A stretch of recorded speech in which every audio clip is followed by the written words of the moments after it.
Good evening. I'm Tabby Tyler. And I'm Kate France. It is a dimension as vast as space and as timeless as infinity. It is the middle ground between light and shadow, between science and superstition, and it lies between February 28th and March 1st. This is the dimension of the leap year. So grab a beverage. It's time for a night in.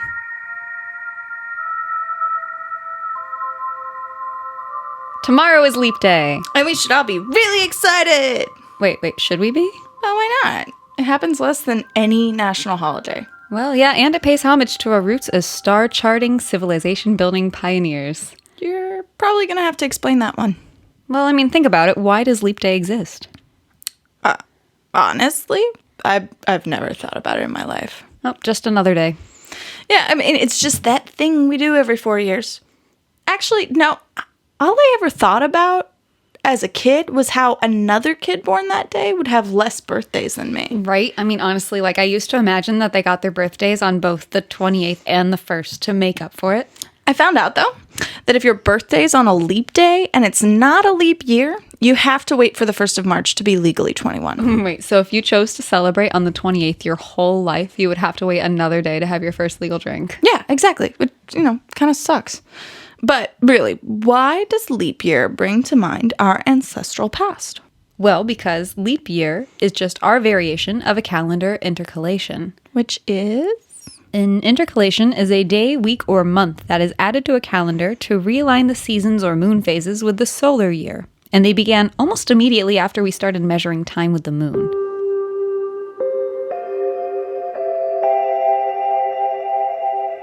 Leap year brings to mind our ancestral past because our ancestors started out measuring time by observing phases of the moon. You could expect to transition into different seasons based on the number of moon cycles that had passed. This made it easier to prepare for different seasons. Measuring a year by moon phase alone came to be what we call lunar calendars. Lunar calendars usually date back to prehistory, and some estimates date them back to the Upper Paleolithic period. However, the lunar calendar only has 354 days, and if you don't somehow fix this, seasons start coming at different times.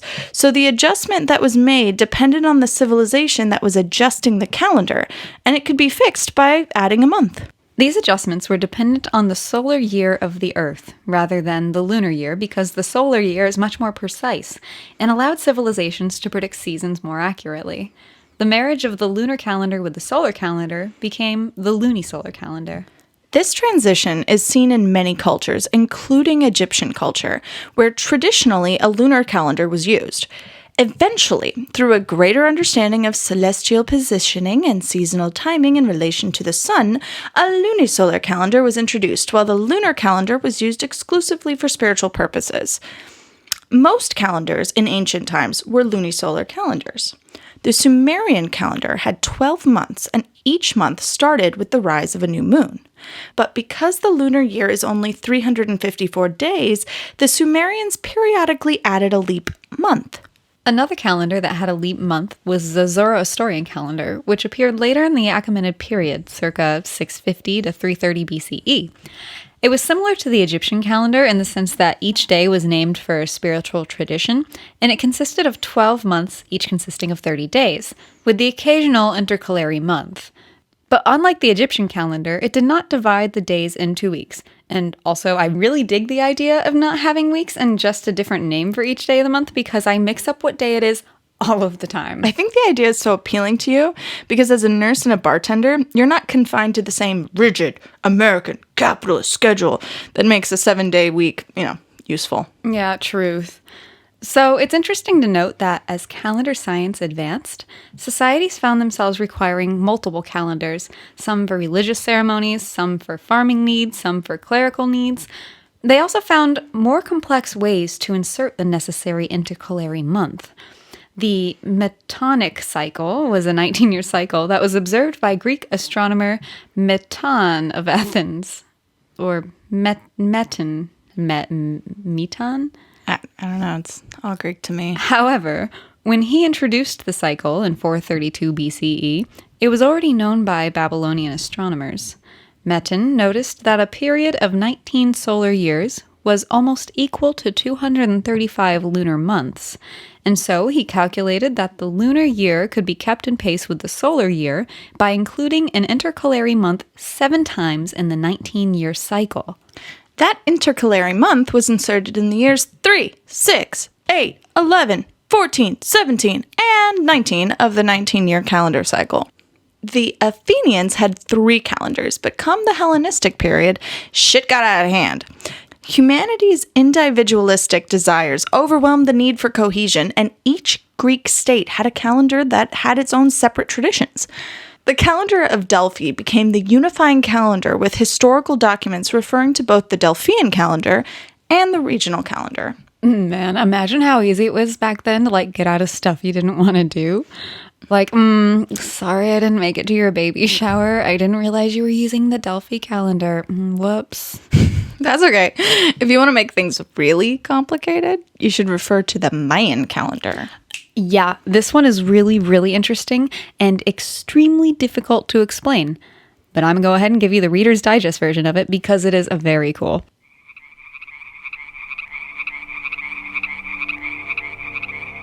The Mayan calendar consisted of multiple calendars, and I will refer to them in past tense because not all of them are used anymore, but I would still like to point out that many people in Central America still use aspects of the calendar today.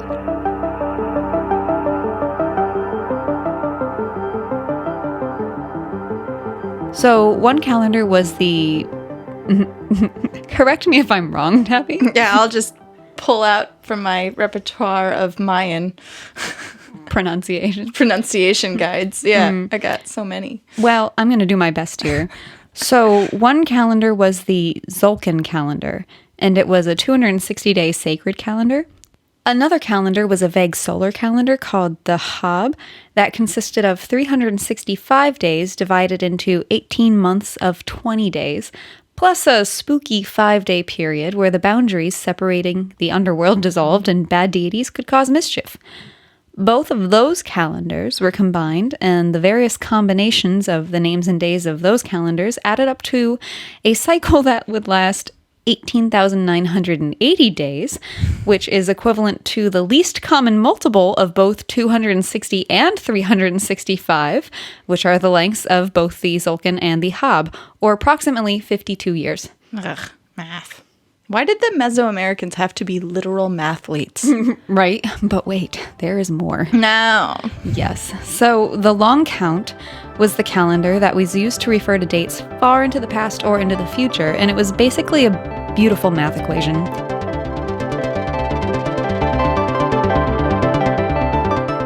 If the Mesoamericans wanted to identify a day outside of the calendar round, which again is 52 years, they used the long calendar count. This calendar identified a day by counting up from their culture's creation day, which is calculated and translating for our understanding to be August 11th, 3114 BCE. The Earth is a Leo. Now get this. The creation date of the world to the Mayans was said to be after the completion of 12 Bactons, which is 5,122 years. So the Mayan age of the Earth is similar to the Christian age of the Earth. Too short? Yes, but wow, historical hive mind is insane. So I'm not going to dig into the Mesoamerican calendars any further because I'm certainly not qualified to do so, but wow, what a mathematical experience. Speaking of mathematical experiences, in 11th century Persia, a calendar reform by mathematician Omar Khayyam was announced in 1079 CE after he determined that the length of a year was 365.24219858156 days, which was outstandingly accurate. How? I don't know. I can't even figure out the cost of a sale item without my calculator. This episode is the bane of my existence. The point of all of this, though, is that through antiquity, many civilizations were using some form of a lunisolar calendar. But we use a solar calendar, so we should take some time to explore how we came to inherit this.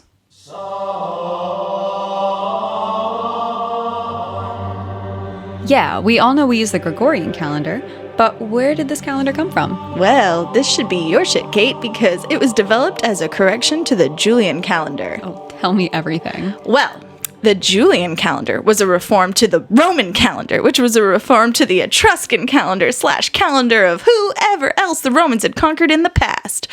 The Roman calendar wanted so badly to align with their approximation of the tropical year, which was about 365.25 days long. They were, of course, wrong about this number, but that would be revealed later. The Romans even had a system in place to install intercalations that would keep the average calendar length at 365.25 days over a 24-year period. But in practice, politicking screwed everything up, as is the norm. The pontifices, or high priests, who were also often politicians, were responsible for inserting intercalary years. But a calendar year determined the length of office at the time. So people would lengthen the year when they were in office and shorten it if it hurt their opponents. Yeah, of course they did. Right? Yeah, like temporal gerrymandering. It got so confusing and out of hand that the times leading up to the Julian reforms were literally called the Years of Confusion. The Julian reforms were literally a godsend for Roman citizens because the calendar was required to stay aligned with the sun without any human intervention. Oh, geez, no wonder his days were numbered. I'm sure the politicians hated that. Probably, but it didn't matter. The Julian calendar went into effect, and everything by the way of calendars was 100% better for over 500 years, until the Julian calendar was slashed and replaced by the Gregorian calendar. Et tu, Grege. It had to be done. Apparently, there was like a hole in the matrix, and there had developed a 10-day difference between calendar and reality.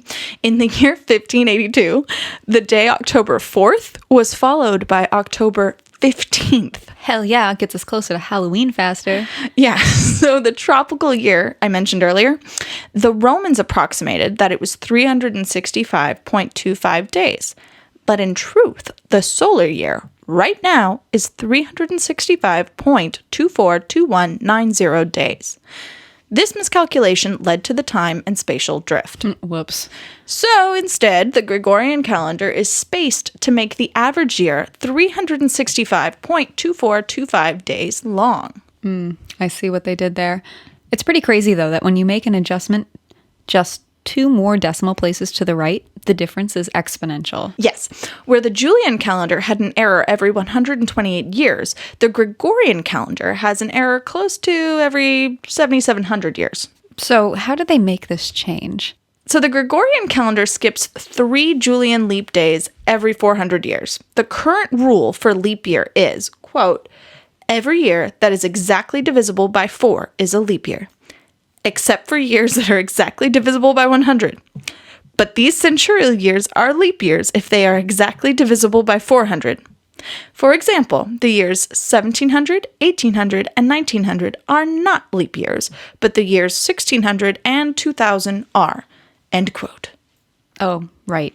Obviously. Right? Who couldn't understand that? And now everyone uses the Gregorian calendar, and everything is super easy to understand. The end. The thing is, the prevalence of the Gregorian calendar makes it easy to assume that it's the only calendar in use, but it's absolutely not. There are several other calendars still in use today, most notably the Muslim or Hijri, the Chinese, the Hebrew, and the Hindu calendars. Much like the Greeks used the Delphian calendar as a bridge calendar, most of these cultures use the Gregorian calendar as a standard in common with European or Western nations, while using their culturally significant calendar to determine the dates of important holy days or festivals. This is why the Chinese New Year is not at the same time as the Western New Year. In the case of the Islamic calendar, they use a purely lunar approach without intercalation. The addition of a 13th month, which had been used occasionally to make up for the discrepancies between the seasons in the lunar calendars, was deemed haram, or against the will of Allah, by the Prophet Muhammad. Which is why determining when Ramadan starts every year is such a mission, right? Yes, exactly. If you've ever been confused about why Ramadan seems to float from month to month, you are not alone. Even many practicing Muslims have to wait for various spiritual authorities throughout the world to determine the actual start date of the holy month. It's technically supposed to begin on the first day of the 9th month of the Islamic calendar, which is determined by the sighting of the crescent moon. But because a lunar calendar does not align with the Gregorian calendar, the sighting of the moon is different every year. Precisely. So most people look to their spiritual leaders, who in turn tend to take the word of the authorities in Saudi Arabia to get the start date. In contrast, Chinese, Hindu, and Jewish cultures still use a lunisolar calendar with an intercalary month to keep track of their cultural ceremonies. Interestingly, though, the Hebrew calendar is the only one of these that uses weeks, while the Hindu calendar uses fortnights called paksha, and the Chinese calendar doesn't use weeks at all. You know, I love ancient traditions, so the use of these calendars in modern day is wonderful to me. The Hebrew calendar specifically has served an incredible purpose of uniting the Jewish diaspora around the world and being able to celebrate holidays and observe religious holy days simultaneously throughout a really tumultuous history. And the cultures that have retained their own calendar have reportedly maintained a stronger cultural identity that was less influenced by colonialism. Exactly. Using a different, more traditional calendar is a way of holding onto your culture and rebelling against the man, The white man. telling you how the world works and when they arbitrarily say history started.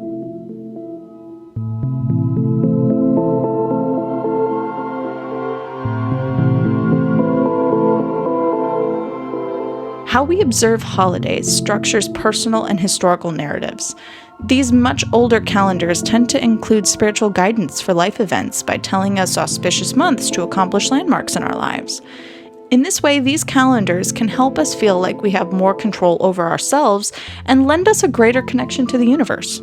Yeah, I wouldn't say the Gregorian calendar makes me feel connected to anything cosmically. Which is probably why I, an American woman named Tabby, know and care what animal my birth date corresponds to through Chinese astrology and their calendar.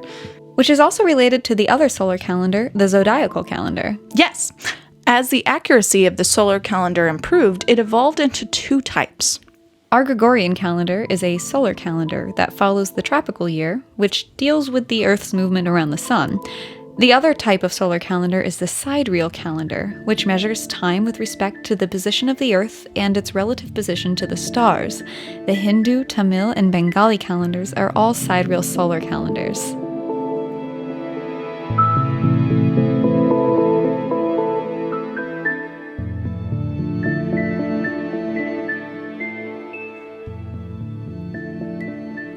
Wibbly wobbly, timey wimey. So all of this was hugely important. The understanding that time passes and our obsession with keeping track of time is a fundamental part of who we are as a species. The methods we use to fine-tune those calculations, and most especially the hyper-complicated math involved in doing so, have corresponded with great advances in our cultural growth. But there is one part of leap year that we haven't covered that is absolutely crucial. What? Bachelor's Day. What? Bachelor's Day. An Irish tradition wherein on leap day women are allowed to initiate dances and propose marriage to the fella of her dreams. If the proposal was refused, the man who spurned her affections was required to pay a fine. The fine could take the form of a silk gown, a fur coat, a kiss, or even just cold hard cash. In Great Britain, the man was obliged to buy her 12 pairs of new gloves on Easter Day. Lest they see her ringless finger. That is the most bizarre thing I've ever heard about Leap Day. It reminds me of the Sadie Hawkins dance here in the States, except far more expensive for the guy if he refuses. Yes. The tradition is supposed to have originated from a deal that St. Bridget struck with St. Patrick, which I gotta say, I love the idea that these two saints were just chilling out talking gender politics all day. According to Catholic folklore, there were several conversations between the two that led to this tradition, including one scenario where Bridget straight up proposes to Patrick and he's like, "Alas, but I am already married to the church." Except this all falls apart when you consider that she was probably around like 10 when he died, so... Yeah, so it probably was just started by a bunch of women tired of waiting around for the proverbial ring. I mean, when you know he's the one, you gotta just snag him. I proposed to my husband. Not on a leap day, though. Nah, I'm pretty sure it was like the beginning of June. Well, with all of that said, we hope you enjoyed another night in. Yeah, don't get too hung up on the math. I didn't. No, we'll save that for the astronomers, astrologers, and mathematicians. We will see you next week. But until then, follow us on Instagram and Twitter at TylerandFrance, FRANTZ. And have a great night. Bye. Bye.